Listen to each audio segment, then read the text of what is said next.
Bonjour à tous les gones. Lendemain d'élimination, lendemain de honte pour notre équipe lyonnaise qui a été balayée par le CSKA Moscou à domicile hier. Franchement, j'ai pas de mots aujourd'hui pour décrire la prestation de nos Lyonnais. On le dit, on le répète, on cesse de le répéter depuis le début de la saison. Il y a quelque chose qui cloche.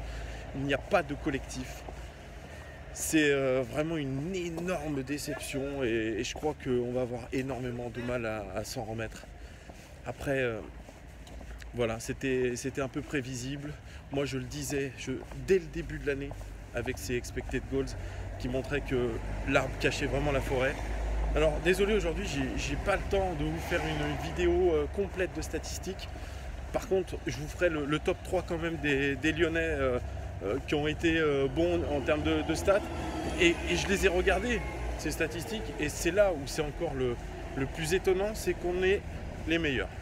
Au niveau stats, individuellement, ça bouge pas une oreille, mais c'est au niveau du collectif que ça pêche, comme à chaque fois. Donc là, je crois qu'on a atteint le fond. On risque encore plus de l'atteindre, si je peux parler ainsi, contre Marseille. Qui est le maître à bord, je n'en sais rien. Je crois que vraiment on va avoir des lendemains qui vont faire mal, peut-être notamment lundi matin.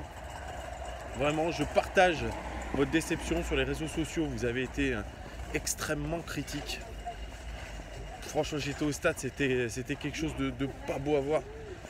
Puis voilà, on n'a pas les pointures dans cette équipe, en tout cas les pointures offensives, pour pouvoir prétendre à quoi que ce soit. Voilà, donc je vais vous faire le petit détail des statistiques tout de suite. Tout de suite. On commence par les statistiques générales de ce match avec les expected goals. Nous aurions dû marquer 1,83 buts, donc moins de 2 buts. Donc imaginez la qualité de nos occasions. Et eux, seulement 1,32. Ils ont marqué 3 buts, donc ils ont surperformé. Ils ont été extrêmement réalistes, les Russes. 54% de possession pour nous, une courte avance par rapport à eux, 46%. 18 tirs à 13 pour nous, 9 cadrés contre 4 côté russe. 82% de passes réussies contre 76 côté russe, c'est une bonne statistique au niveau technique.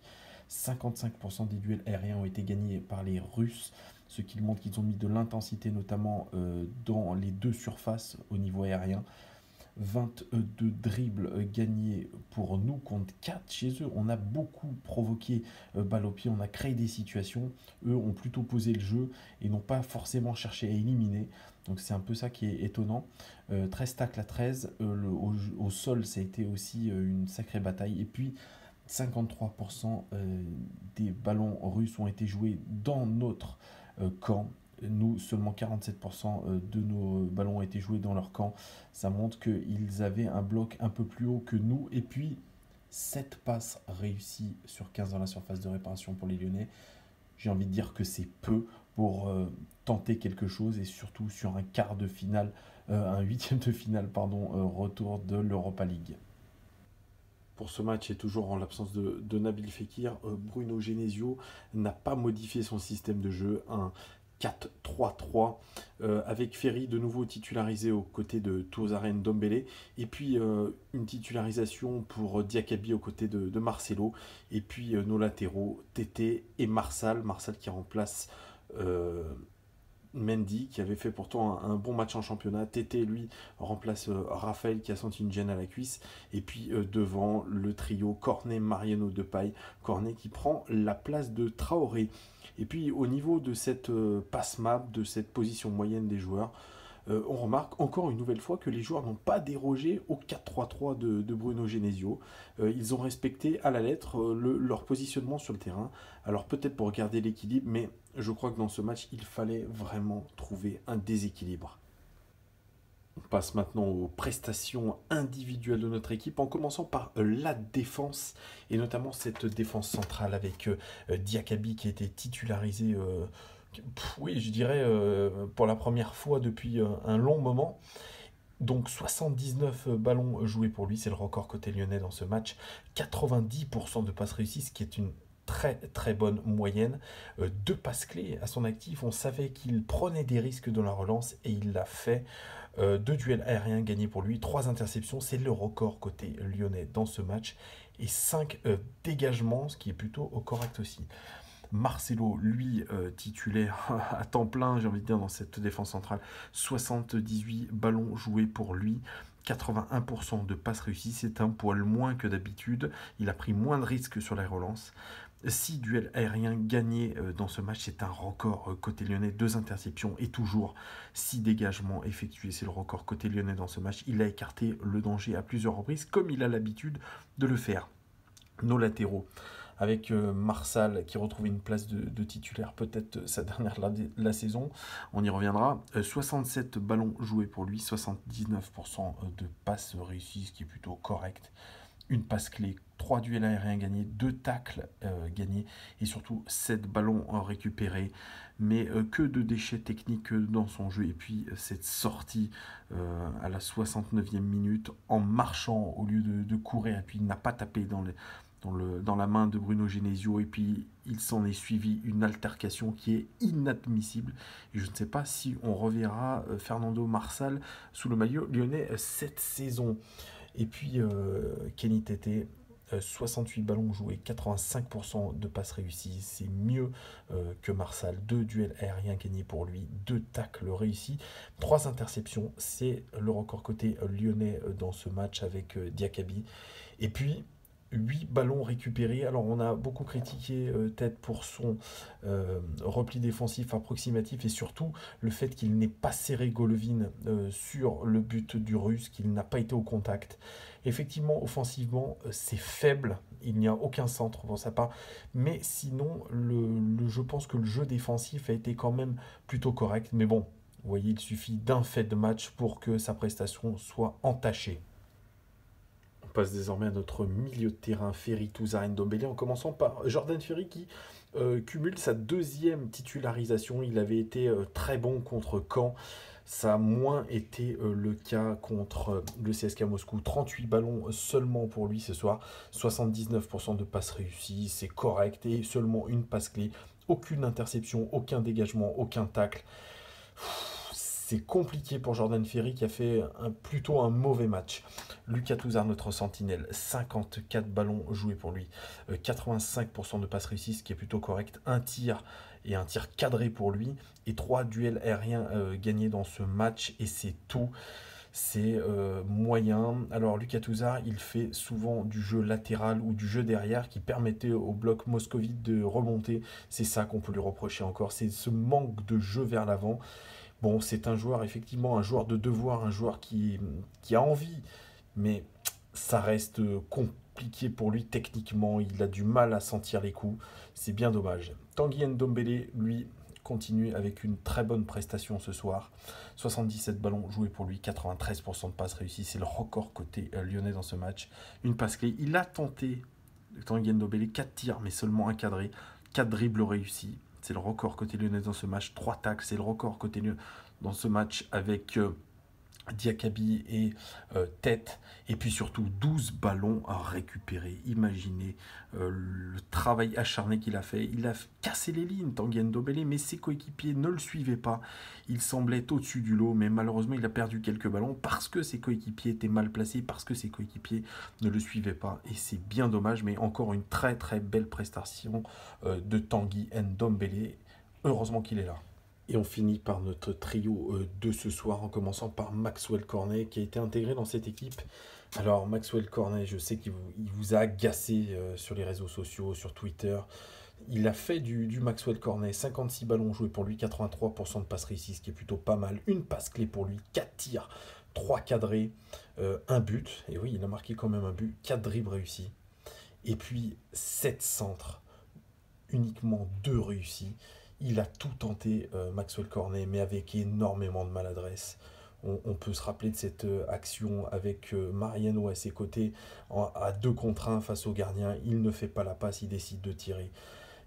Il joue un peu la tête à l'envers, Maxwell Cornet, la tête dans le guidon, et c'est ce qu'on peut lui reprocher. Mais sinon, il fournit énormément d'efforts. Il a tenté beaucoup de choses, mais voyez, techniquement c'est faible, c'était un problème de niveau pour lui. Je crois qu'il a vraiment pas le niveau de ces grands matchs européens et c'est bien dommage pour nous. Voilà ce qui pêche, beaucoup de générosité mais un déchet technique énorme. Voilà, Maxwell Cornet a résumé encore une fois. Mariano, lui, c'est 29 ballons joués, 82% de passes réussies, ce qui est plutôt correct. Une passe clé pour lui, 3 tirs, 3 cadrés, ce qui est plutôt une statistique correcte. 2 duels R1 gagnés, 2 dribbles, et puis un but. Il a marqué ce but sur cette passe décisive de Traoré. Mais voilà, il a fait encore une fois du Mariano en étant trop personnel, en voulant trop aller droit au but. Il est généreux, mais encore une fois, il ne sent pas les coups, Mariano. Et puis, c'est trop faible devant au niveau du réalisme. Ça nous coûte aussi la qualification avec Maxwell Cornet, ses occasions ratées en première mi-temps. Et puis, Memphis Depay, 45 ballons joués pour lui, 78% de passes réussies, ce qui est plutôt correct. 3 passes clés, c'est le record côté lyonnais dans ce match. Il a montré qu'il pouvait être possiblement décisif si, bien évidemment, Mariano et Cornet avaient fait le job seul, ça aurait pu l'être. 2 tirs pour lui, 0 cadré, c'est une statistique pas terrible du tout, je dirais vraiment, quand on connaît sa qualité de frappe, uniquement 2 tirs et 0 cadré, c'est pas beaucoup. Voilà. Et puis 2 dribbles réussis pour lui, c'est peu aussi. Lui dont on a l'habitude qu'il tire souvent, et puis voilà, c'est pas terrible. Et puis 5 centres pour lui et seulement 1 réussi. Voilà, c'est encore une statistique décevante. Voilà, les centreurs n'ont pas été terribles encore, on le redit, on le rabâche, mais bon, ça n'a pas été terrible. Et puis on peut parler peut-être de Bertrand Traoré qui est rentré, qui a montré de l'envie, qui a fait une passe décisive pour Mariano, mais ça n'a pas suffi. Voilà, il a fait du Bertrand Traoré, on a l'impression qu'il y a quelque chose qui sort de ses pieds, et puis au final, rien du tout. Voilà, donc voilà ce qu'on peut dire de nos attaquants et de notre équipe qui a été extrêmement décevante dans le jeu, mais qui a encore une fois été bonne au niveau des individualités. C'est sous la pluie, les gones, que je conclus ce débrief statistique. 88%, c'était ce qu'on avait de chance de se qualifier après avoir gagné 1-0 à l'extérieur. Nous avons complètement gâché. Alors aujourd'hui, je vois Bruno Genesio qui dit que nous étions désorganisés, que c'est une honte, que certaines attitudes n'étaient pas en rapport avec un match de Coupe d'Europe. La passe map ne lui donne pas raison, les positions moyennes, on l'a vu, ne lui donnent pas raison non plus. L'équipe était organisée, mais l'équipe a été incapable de se déséquilibrer pour apporter vraiment cette folie dans ce match. Et c'est peut-être ce qui a manqué. Moi, je pense pas que les joueurs ne se soient pas impliqués. C'est pas ça. Moi, je pense que les joueurs étaient impliqués, mais par contre, il y a un gros manque de culture tactique chez eux, notamment de la part de nos latéraux. Tété, c'en est la preuve la plus criante. Et je crois que les joueurs avaient vraiment un problème de confiance ce soir. Ils ont eu peur, ces joueurs de l'OL. Au-delà d'un problème vraiment, bien sûr, il y a ce problème technique. Mais ça, je ne vais pas y revenir dessus. On a vu très bien qu'un joueur comme Maxwell Cornet, qu'un joueur comme Mariano avait des manques techniques flagrants. Et puis voilà, mais sincèrement, je pense que c'est un problème d'inhibition. Les joueurs se sont sentis comme en danger, la peur au ventre. Ce qui s'est passé un peu pour le Paris Saint-Germain contre le Real Madrid. Alors voilà, c'est bien dommage de s'arrêter là, mais je crois qu'il y a une vraie refondation à faire, notamment tactique. Ça passera peut-être par l'éviction de Bruno Genesio en fin de saison, mais on ne peut plus continuer avec un 4-3-3 ou un 4-2-3-1. Voilà, et déjà, dès le match contre Marseille, il faut revenir à quelque chose de plus simple pour redonner confiance aux joueurs. Un 4-4-2 classique avec une bonne occupation du terrain et ça ira beaucoup mieux. On a besoin de les rassurer, ces joueurs. Ils sont complètement perdus, ils sont décriés de toutes parts. Le coach n'arrive vraiment plus à faire passer son discours. On a l'impression que vraiment il y a vraiment quelque chose qui s'est cassé et il faut absolument revenir aux fondamentaux. Ça va être difficile contre Marseille, on sait que les Marseillais sont sur une bonne dynamique. Nous, on n'est plus capable de répondre présent dans les grands matchs. Alors j'ai peur pour mon Olympique Lyonnais, j'ai peur pour cette fin de saison. Elle va être très compliquée, surtout si on perd dimanche. Voilà, donc il n'y a plus qu'à croiser les doigts et espérer autre chose de cette équipe. Voilà, je n'ai aucun pronostic à faire, je reste quand même soudé avec l'Olympique Lyonnais.